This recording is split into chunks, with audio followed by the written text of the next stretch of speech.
Hoje, vamos conversar sobre um tema muito importante e que gera muitas dúvidas: os meningiomas. Vocês já ouviram falar? Sabiam que este é o tipo mais comum de tumor cerebral primário? Fiquem comigo até o final, porque vou explicar tudo de uma forma simples e clara. O que são, quais os sintomas, como é feito o diagnóstico e, claro, quais são as opções de tratamento. Você pode estar se perguntando, mas o que exatamente é um meningioma? Vamos lá! Imagine que o nosso cérebro e a nossa medula espinhal são como um tesouro precioso, guardado por camadas protetoras. Essas camadas são chamadas de meninges. Os meningiomas são tumores que nascem justamente nessas membranas. Agora, a primeira boa notícia e a mais importante: na grande maioria dos casos, cerca de 90%, eles são benignos. Isso significa que eles não são câncer no sentido de se espalharem para outras partes do corpo. No entanto, mesmo sendo benignos, eles podem causar problemas. Pensem neles como algo que cresce num espaço que já está totalmente ocupado. Conforme o meningioma aumenta de tamanho, ele começa a comprimir o cérebro, os nervos ou os vasos sanguíneos que estão ao seu redor.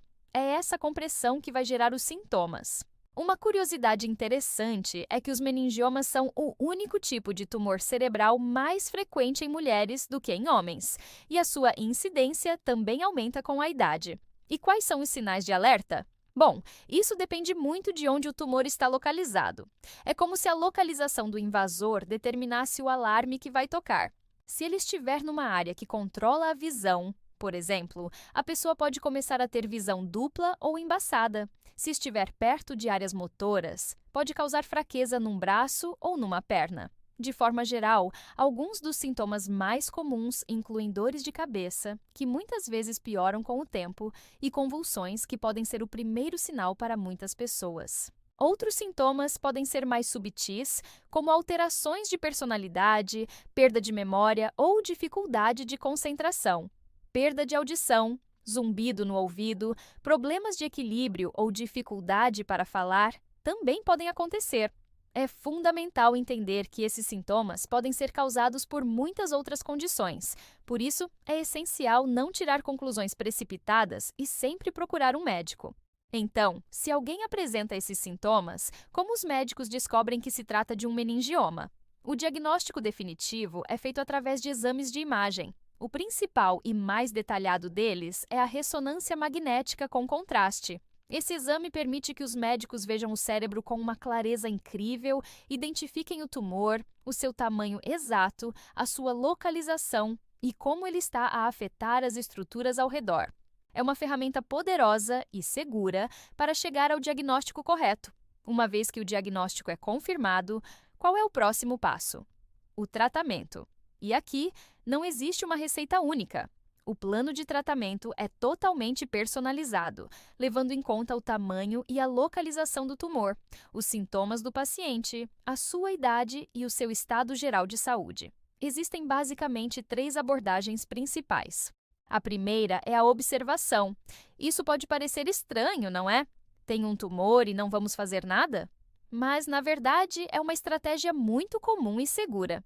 Se o meningioma for pequeno, não estiver a crescer rapidamente e, o mais importante, não estiver a causar nenhum sintoma, o médico pode optar por apenas acompanhar. Isso é feito com ressonâncias magnéticas periódicas, talvez uma vez por ano, para garantir que tudo continua estável. Muitas pessoas vivem a vida inteira com um pequeno meningioma sem nunca precisarem de tratamento. A segunda abordagem, e a mais comum para tumores que causam sintomas ou que estão a crescer, é a cirurgia. O objetivo da cirurgia é remover o tumor por completo ou o máximo possível, de forma segura. Hoje, com as tecnologias avançadas de neurocirurgia, como a neuronavegação e a monitorização neurológica durante a operação, os procedimentos tornaram-se muito mais precisos e seguros, minimizando os riscos para o paciente. Na maioria dos casos, quando o tumor é benigno e completamente removido, a cirurgia pode ser curativa. Mas e se o tumor estiver num local de muito difícil acesso ou se a cirurgia for muito arriscada? Ou se, após a cirurgia, uma pequena parte do tumor não pôde ser removida? É aí que entra a terceira opção, a radiocirurgia ou a radioterapia. A radiocirurgia, apesar do nome, não é um corte. É uma técnica que usa feixes de radiação altamente focados para atingir o tumor com precisão milimétrica, destruindo as suas células ou impedindo o seu crescimento e poupando ao máximo os tecidos saudáveis ao redor. É uma excelente opção para tumores menores, em locais delicados ou para tratar o que sobrou após uma cirurgia. Por fim, é importante falar sobre os fatores de risco, o que pode aumentar a chance de uma pessoa desenvolver um meningioma.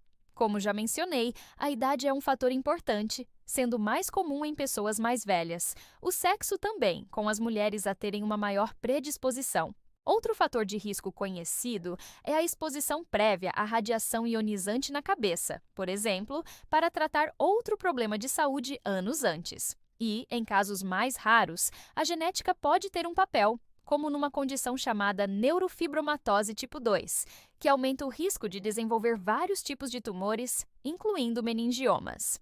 Em resumo, os meningiomas são tumores geralmente benignos que surgem nas membranas que protegem o nosso cérebro. Os sintomas dependem da sua localização e o diagnóstico é feito com ressonância magnética. O tratamento é personalizado e pode variar desde a simples observação até a cirurgia ou radiocirurgia.